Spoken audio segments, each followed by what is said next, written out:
bienvenue à bord, je suis le capitaine Steffi Wolf et je vous embarque aujourd'hui pour une nouvelle vidéo, pour une nouvelle pioche à lire, celle du Pumpkin Autumn Challenge. Tiens d'ailleurs ça me fait penser que j'ai oublié de mettre mon petit pins. Voilà qui est beaucoup mieux.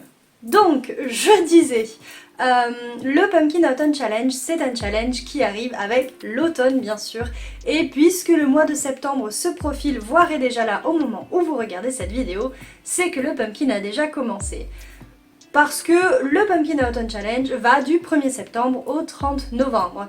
Pour plus d'informations, je vous invite à aller voir la vidéo de présentation de l'instigatrice de ce challenge, à savoir Guimauze, juste en barre d'infos. Au passage, ce petit pins en fait, elle avait fait il y a un an et puis je l'avais pris parce que je le trouvais trop chou. Et c'est vrai que pour tourner cette vidéo, il est juste parfait. Comme tout challenge littéraire, le pumpkin se décompose en 3 tableaux, dirons-nous, 3 menus, divisés en plusieurs catégories, à savoir 4. Le premier menu, celui qui est toujours là, c'est celui de l'automne frissonnant. Et la première catégorie s'intitule Monster Mash. Alors je vais pas vous dire tous les mots-clés, pour cela il vous suffit d'aller voir la vidéo de Guimauze. Moi je vais simplement vous présenter les livres que j'ai choisis et vous dire à quels mots-clés précisément il appartient.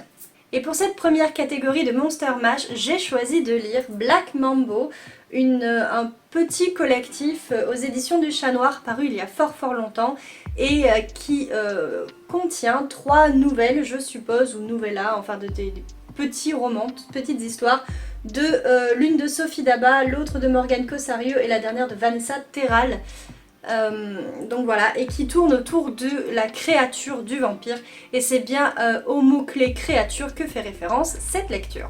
La seconde catégorie de ce menu, de ce tableau automne frissonnant, c'est seriez-vous capable de l'arrêter? Oui, je regarde en bas parce que bien évidemment j'ai ma liste, mes catégories et compagnie, parce que certaines ont des noms à rallonge. Donc, seriez-vous capable de l'arrêter? Pour cette seconde catégorie, j'ai donc choisi de lire L'Éden des sorcières, le tome 4 de Yumeji, paru aux éditions Kiun. Alors pourquoi? Tout simplement pour le mot-clé manga. Bah oui, il se trouve que dans Automne frissonnant, dans cette seconde catégorie, qui est plutôt... l'automne frissonnant c'est plutôt les thrillers, les créatures, les machins qui font peur, tout ça.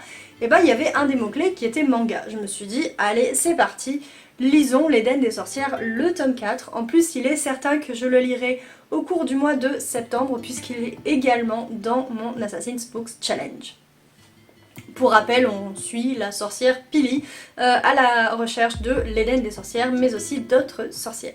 Pour la troisième catégorie, qui s'intitule Ceux qui ignorent qu'il n'existe pas, j'ai choisi de lire La Guilde des Ombres, le tome 4, L'Étoile de Feu de Anatrice.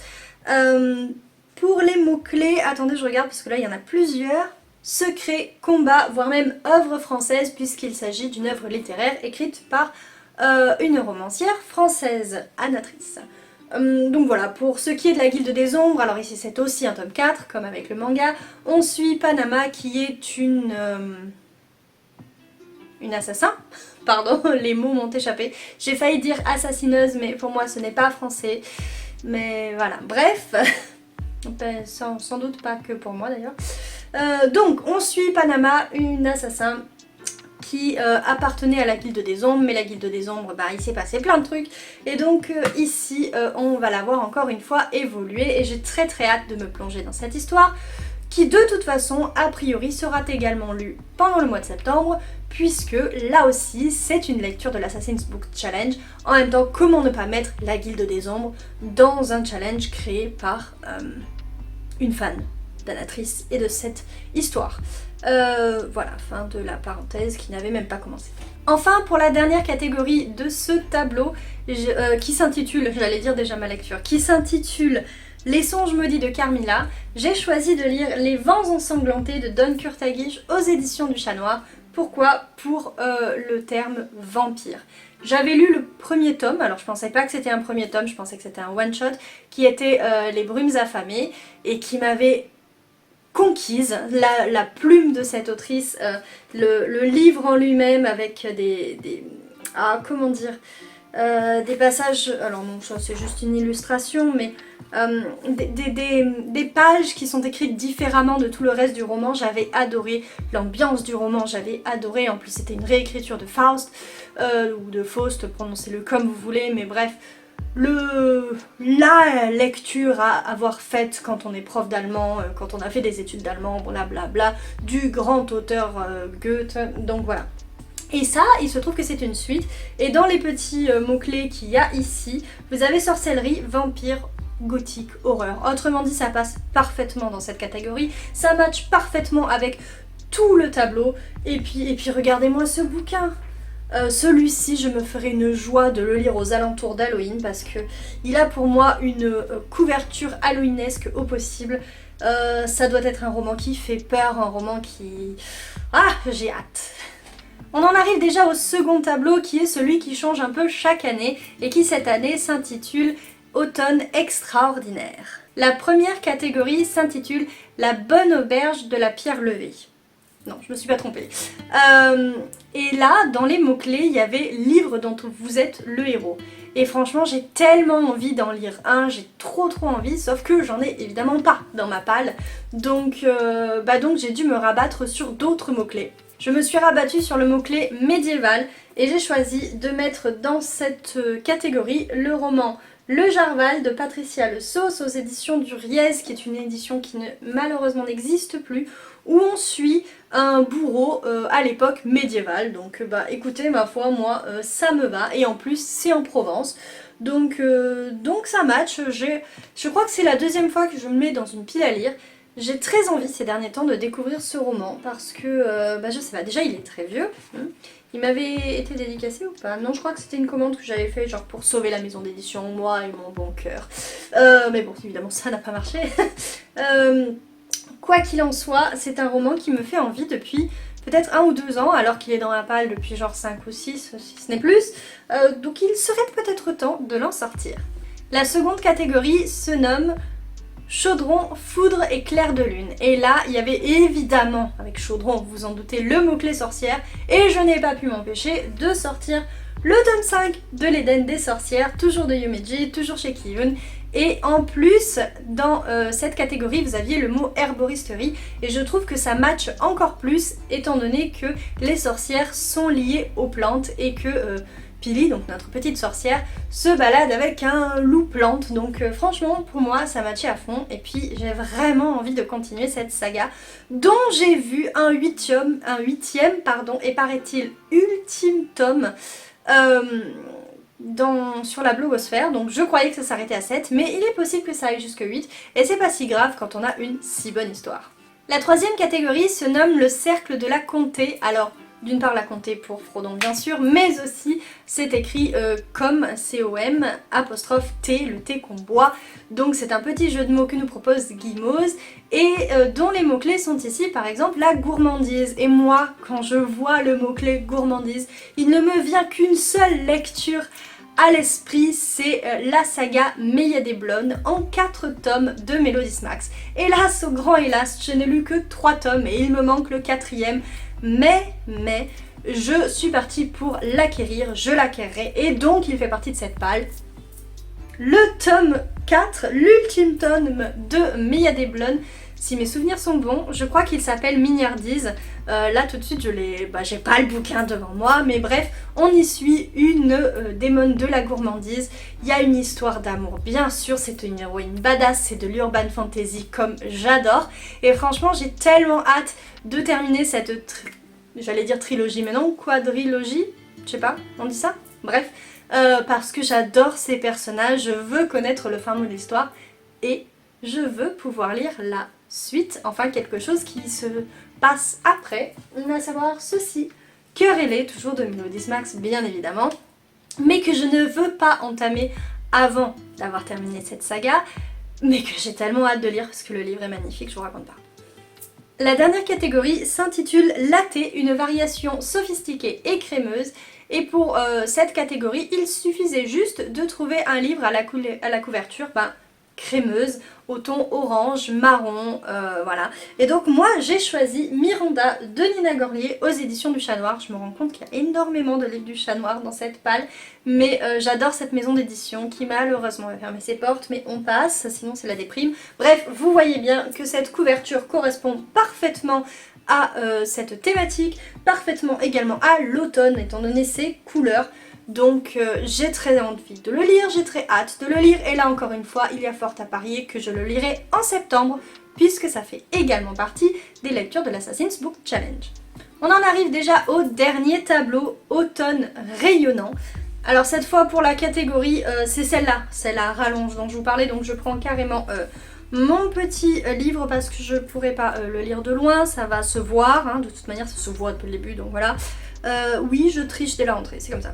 Donc la première catégorie se nomme « Je ne couperai pas mes cheveux, je ne parlerai pas moins fort ». Je vous avoue que je ne sais pas du tout à quoi ça fait référence. Je crois qu'elle l'a dit dans la vidéo, mais je m'en souviens plus. Bref, dans cette catégorie, j'ai choisi de lire Meg d'Émilie Chevalier, donc qui est le premier tome d'une trilogie d'urban fantasy, qui est déjà sur ma liseuse, et qui traite donc de la mythologie, puisque c'était le mot-clé auquel je me suis rattachée pour cette catégorie. Ouais, cette phrase est un peu brouillonne, mais vous l'avez comprise. Donc on va suivre Meg, qui est une chienne d'Hadès, et je n'en sais pas plus. Tout ce que je sais, c'est que j'ai envie de découvrir cette trilogie, j'ai envie de découvrir cet univers d'urban fantasy, parce que c'est quand même un style que j'aime. Oups. Alors ne tenons pas compte de ce qui s'est passé derrière, et parlons maintenant de la seconde catégorie qui s'appelle Ma meilleure ennemie. Et là j'ai choisi de lire Résonance, le tome 2 de Morgane Ruigraf aux éditions Plume Blanche pour un tas de raisons. Déjà pour les mots-clés, steampunk, dualité, inégalité, puisque c'est du steampunk, puisque y a une dualité entre le haut et le bas, des inégalités entre, encore une fois, le haut et le bas. Donc en gros, en haut c'est la richesse, en bas c'est la plèbe, et voilà. Mais c'est tellement plus que ça. Avec Morgane Ruigraf, vous avez toujours, je crois que je l'ai déjà dit, je me répète, mais c'est pas grave parce que ça fait du bien de l'entendre, il faut lire Morgane Ruigraf. Avec elle, vous avez toujours un monde divisé en deux, un monde qui paraît manichéen au premier abord, mais qui n'est pas du tout ça. C'est pas le bien contre le mal, c'est pas le beau contre le moche, c'est tellement, tellement plus. Et j'adore sa plume, j'adore ce qu'elle écrit, il m'en faut plus. Bref, pour cette raison, je vais le lire, ça c'est pour le côté de ce challenge, on est là pour ça. Il fait aussi partie de l'Assassin's Book Challenge, donc sera lu en septembre. Et aussi, je participe à c'est un challenge Vite ta palle où au mois de septembre il faut lire du steampunk. Donc voilà, celui-ci, s'il n'est pas lu en septembre, c'est qu'il y a eu un énorme problème. De taille, le problème. Bref, essayons de remettre de l'ordre. Je suis maudite. Donc, avant-dernière catégorie de ce challenge, elle s'intitule « Pour nous qui avons besoin de souffler ». Et là, j'ai choisi de lire L'effet Aurore de Violette Subros aux éditions Elixiria. Pour quelle raison? Eh bien, pour le mot-clé « nature ». Parce que il se trouve que c'est l'histoire de Tia qui chasse les orages de l'aube. Or quand on chasse les orages, en fait, on se confronte quand même clairement à la nature. Alors moi ça me va. Voilà. Et puis ça fait un moment aussi, je crois, que j'ai envie de le lire. Et puis il y a Aurore dans le titre et ma fille s'appelle Aurore, donc voilà. On en arrive à la dernière catégorie de ce challenge qui se nomme Rester tout le temps avec Brindille. Je ne sais pas qui est Brindille, mais bon, soit. Et pour cette catégorie, j'ai choisi de lire le tome 28 des Elfes au Royaume des Aveugles, qui est lui aussi dans l'Assassin's Book Challenge. Cela étant, si je finis mon livre aujourd'hui, il est possible que je lise celui-ci demain, donc je lirai le 29, mais bref, peu importe, ça ne change pas grand-chose étant donné que le mot-clé que j'ai choisi pour cette catégorie, c'est bande dessinée. Voilà, donc c'est une BD, c'est la 28e au Pays des Elfes, c'est chez les Elfes Blancs, et on va suivre les aventures de cette jeune elfe, cette elfe blanche, qui est une elfe surpuissante, mais qui a, semble-t-il, perdu ses pouvoirs. Donc j'ai hâte de voir ce qu'il va lui arriver. En plus, elle est avec un orc, et les orques et les elfes ne s'entendent pas super bien. Bref, voilà pour ma dernière lecture. En fait, pas tout à fait. Parce que dans ce challenge, il y a aussi 2 autres livres que j'aimerais pouvoir lire, qui rentrent dans des catégories, bien évidemment, hein, mais qui sont des lectures bonus que j'avais quand même envie de vous présenter. Alors, tout d'abord, Fae Legacy de Yannick Vicente et J.K. Gras, qui est de l'auto-édition, qui est un livre magnifique, qui est un livre illustré, puisque si Johanna Gras est une romancière reconnue, enfin bon, voilà, Yannick Vicente, lui, est un illustrateur excellent. Et donc j'ai cette magnifique pépite en ma possession et j'ai très envie de la lire. Je prends parce que c'est écrit tout petit. Donc cette magnifique pépite rentrerait dans, non pas un mais deux tableaux, à savoir Automne frissonnant pour la catégorie 3, étant donné que moi je considère ceci comme une œuvre d'art. Bah oui, vous avez quand même deux arts qui se mêlent là-dedans, à savoir l'écriture et le dessin. Donc bon, voilà, et puis c'est français, c'est une œuvre française. Ah oui, en fait, c'était pas œuvre d'art, c'était art et œuvre française. Moi, j'ai fait un mix des deux et en fait, c'est tellement ça.